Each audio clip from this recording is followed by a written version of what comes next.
U.S. stocks fall again today, extending their longest slump of the year. Carlin has all the details from the New York Stock Exchange. Cali. Hey, Pimm. Well, we certainly rallied back to make up for some of the losses and closed well off our session lows, with the Nasdaq barely clawing its way into the green. The Dow and S&P finishing down for a third straight day. The Dow off 68 points.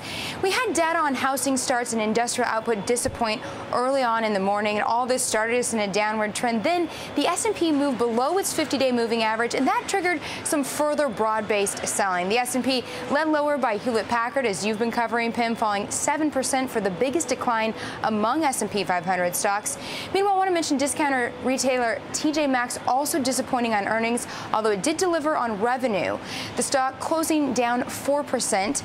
Plus, we had Janus Capital Group falling today after reports that its funds were pulled from a Merrill Lynch portfolio. The stock closed off about 6%. Meanwhile, JPMorgan Chase did rise about 2% as CEO Jamie Dimon told shareholders that the company may add $2 billion in profit during the next 5 to 7 years, and that banks are increasing lending. In fact, financials as a group were the strongest sector in today's trade. Now, looking ahead to tomorrow, we will get minutes from the FOMC at 2 p.m. Pimm. Back over to you. All right. Thank you very much. Carlin reporting from the New York Stock Exchange.